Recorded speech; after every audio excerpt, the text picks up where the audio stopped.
If you're anything like me, you spend a fair amount of time on GitHub, whether that's managing issues, pull requests, or just generally the state of your repositories. Now, that can get a little bit chaotic and take up quite a lot of time, so I'm hoping I can utilize Python with a little bit of AI sprinkled on top to help me automate parts of my job to make it even easier.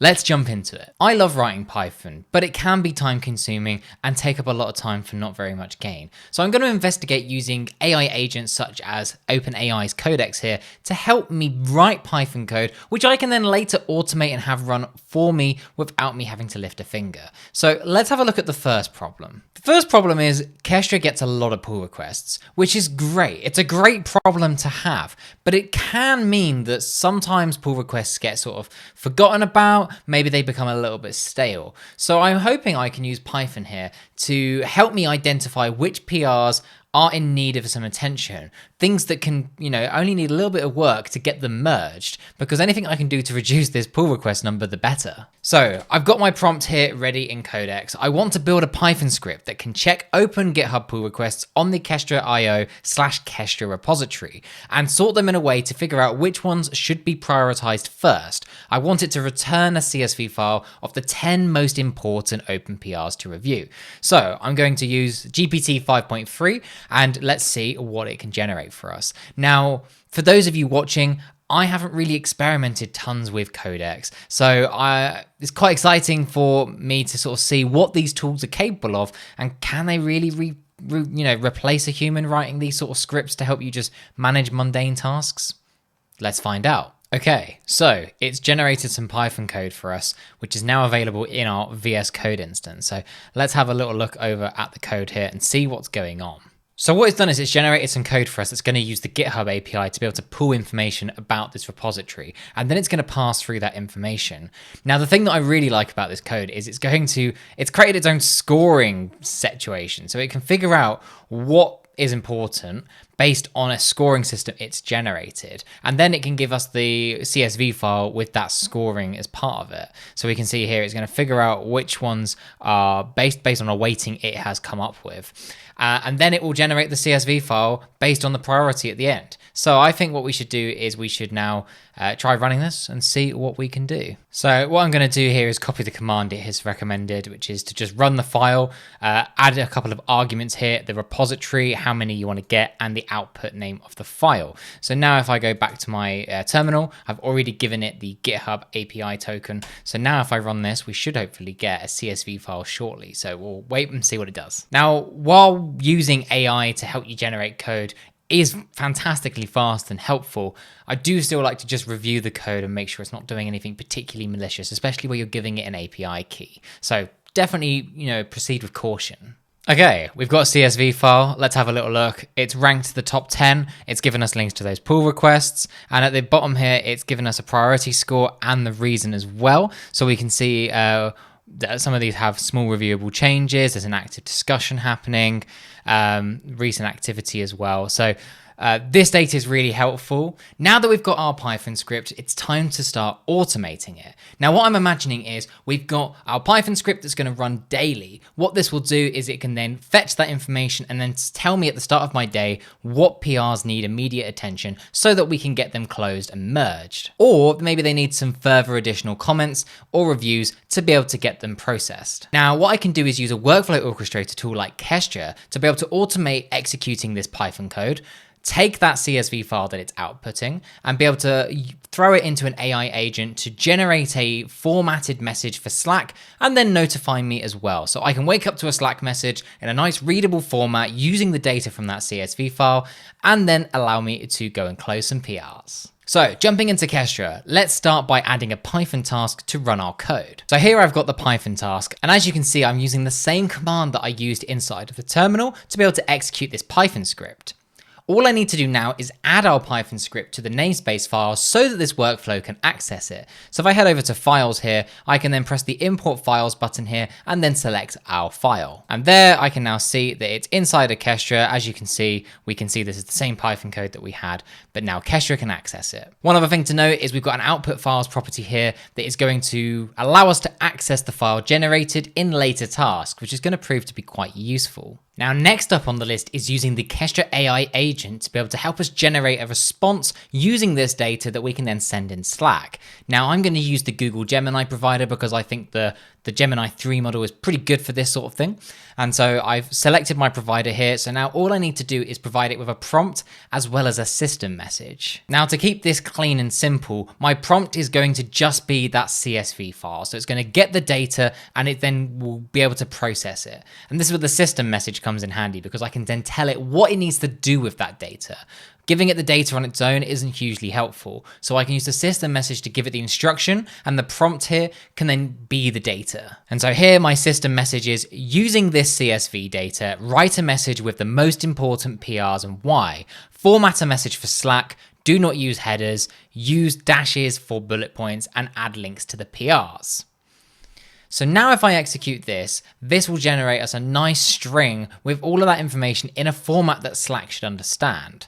Now, I think the best way to be able to view this is let's now add a Slack task so we can send the final response to our end destination. Now, let's add that Slack task in using the editor. I can just call it notify team. And then here I can select the Slack incoming webhook task type.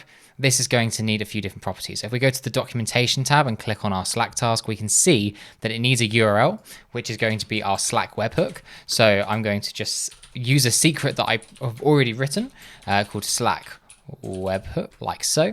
And then we can use the message text property here to be able to send it a message. Now I've already sort of drafted what I think I should say. So let me add that in. Great. So I've now got my 3 tasks: get PRs, pick the PRs we're going to use, and then notify team. Now, this message is going to just be a little bit formatted. It says, hey team, here's a quick update on some high priority PRs that need our attention. These have been flagged due to their age, critical nature, or explicit requests for review/changes, and are generally small and medium in size, making them quicker to process. And then I'm using an expression at the bottom here to be able to get the output from the AI agent and then send that in the Slack message. So I think the best thing to do now is to execute this and see the response. So it's got the file. If we go to outputs, we can actually see the file is there. We can preview it inside of Kestra. Now let's have a look at what the AI task is doing. If we go to pick PRs, we can actually see here it's generating the text for us.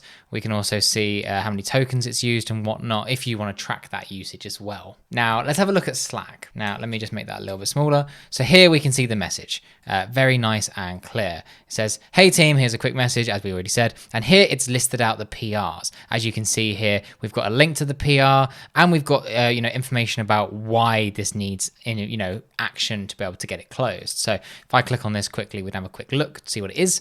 So this one here has been open for where is it? Since December, and we can see that it's now this one's ready to merge. So let's say this was sent literally this morning. This would be a great example of one of the PRs that's ready to be merged and get it in. Now, there's only one more thing I think we can add to this workflow, which is a trigger. So we can have this then run on a schedule rather than just having me execute it. So let me just go to triggers here at the top.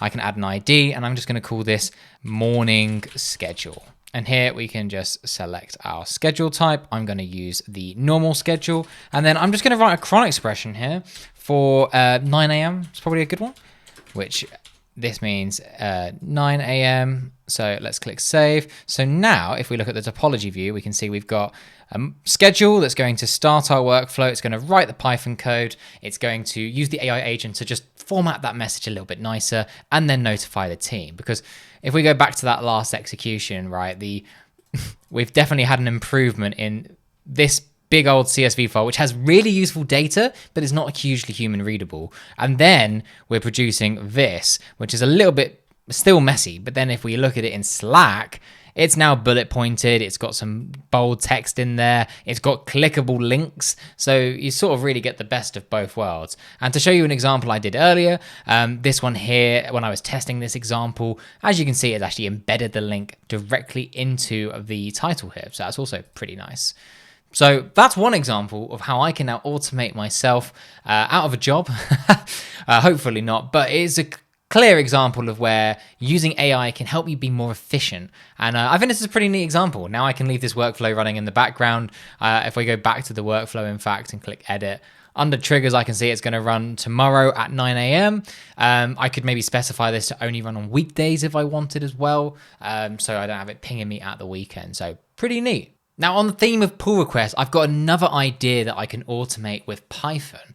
Now, we've looked at PRs that need attention, but I maybe want to build a workflow that prioritizes PRs that are definitely stale and definitely shouldn't be added. Maybe there's been too many changes now that there's a lot of merge conflicts and there hasn't been any action. So let's look at writing a Python script that says if a PR hasn't had any action in 3 months, then we should look to close it.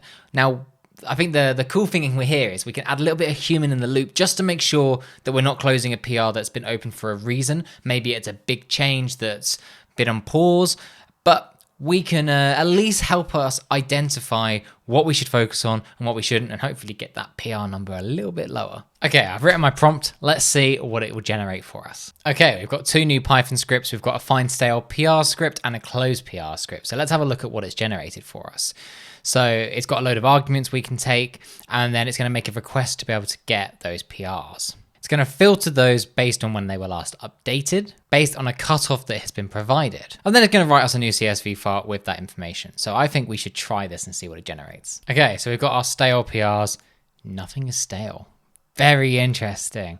Let me try changing this. So I've just ran this now for 45 days. So you could say roughly about 6 weeks. And here it's come back with 1 PR. Now let's have a quick look at this PR and to understand what's going on here. So this was back in December. This has had a lot of different bits going on with it. And the PR hasn't had any updates for a little while. So maybe this is stale. Maybe we can close this, but it's definitely something worth investigating to understand, is this actually stale? If I change it to 40, it's actually quite interesting how it doesn't really change much, but then if I change it to 35, boom, a lot more stuff comes up here. Very, very interesting. So let's have a look at a different example here. So this is an interesting example. This is a draft PR. It says do not merge. And if we scroll down, it does say a decision has been made to make another POC. So potentially this PR is stale and should be closed because it's clearly been replaced by something else. One to investigate further. Another example, ability to skip messages failed in the executor. So this is open, but if we scroll down, we can see some comments were left in December, and it looks like no change has been made in over 2 months. So this is another great example of something that should potentially have a little bit of an update. Okay, I've made a little bit more progress since we last spoke. I now have a workflow inside of Kestra that is going to automate this stale PR process much, much easier than running this manually. So let me walk you through what I've done. I've now got all 3 Python files from today inside of Kestra. I've got those new ones, the find stale PRs and close PRs. Now, this is just an example of what a workflow could look like. You could make this a little bit nicer and a bit more user-friendly, but I've made this a bit scrappy just so we can get something working. Now, I've got an input here that's going to allow me to specify when I execute this workflow how many days I want it to look back before it cuts off. In this case, I'm using 35 days as my benchmark. Now, if we look at the first task, it's another Python task. I'm using that expression here to pass it that number so that it can use it. Then I'm going to send a Slack notification here with a link to this execution so that we can go and investigate. And if we have a little look at my Slack here, you can see from my testing here, I've got a new message here with a link to this execution. Underneath, I'm using the pause task. So here I'm introducing a little bit of human in the loop. So what this means is the workflow will now pause and it will ask me, do you want, which PRs you want to close? And it can then pass that in as an argument to the next task, which in this case is another Python task. And here it's going to then specify an array of numbers. It will then use that array of numbers to then close those appropriate PRs. Now, I've set this to be a dry run so it doesn't accidentally do anything on the main repository, but I could maybe also set that as an input here for the resume so that it can ask, do you want this to be a dry run? Do you want this to be real? Just so that it doesn't accidentally close PRs unintentionally. So let me show you how this works. I think this is really cool. So we've got our cutoff here. If I press execute, it's generated that file. So if I go over to output files, we can see here, I've got a file here with all those PRs. And here are 2 different PR numbers that we want. I'm just going to write both of those down like so. Now, what I've got it doing is when it sends you the Slack message, it sends you straight to the outputs page. So you can go and view that CSV file and see which PRs you do want to close. Then we can head over to overview, and here the execution is now paused. It's not changing. If we go to Gantt, we can see it's in a paused state. if I go back to overview, I can press resume. And here's where I can specify those two numbers. So I can specify them both separately, like so. And then I can press save, and now I've got two numbers here for those PRs. And then when I press resume, we'll see under the Gantt chart here, it has now ran the last Python task for closed PRs, and it has successfully now closed those PRs, but only the ones I specified. So you've got a full human in the loop process here. We could just have one Python task that just automatically checks which ones are old and then close them. But this allows us to have that little bit of human interaction with the workflow before it just goes and closes all those PRs. I really like this. I think this is a pretty neat solution without, going full autonomy. So yeah, let me know in the comments below what you think of this. I think it's pretty neat, and it didn't take too much to get it working in Kestra. All I had to do was just get Codex to allow it to take an array, because if we have a look at the execution quickly, outputs, the pause task gives us a nice array of numbers. So instead of it just giving us numbers separated by colon, which you can see here, it was taking, let me just scroll up. As you can see here, it was going to take numbers just as like separated by commas, but I was like, actually, can you take them in an array? So now it will take it in an array format like so, which is good because that's what we want it to do. That's how Kestra produces the data. Just a quick change here. I was able to import the file straight into Kestra, and it works. So that's two things I've automated. The only thing I can do now is, I think under input here, we could just add a little trigger. We'll just call it schedule like so.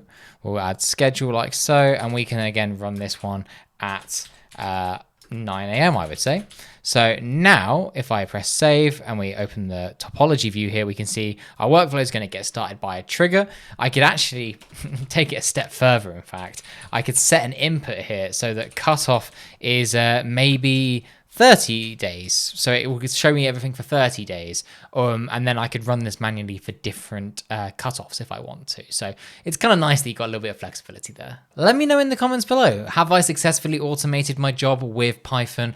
I don't think I quite have, but I've definitely made myself a little bit more efficient, and hopefully the Kestra repository will be a little bit easier to maintain with a couple of these workflows. Let me know in the comments below what you thought of this video, and if you'd love to see more videos like this in the future. I'm always curious about how we can use AI and Python to do interesting things, so let me know what else you'd love to see.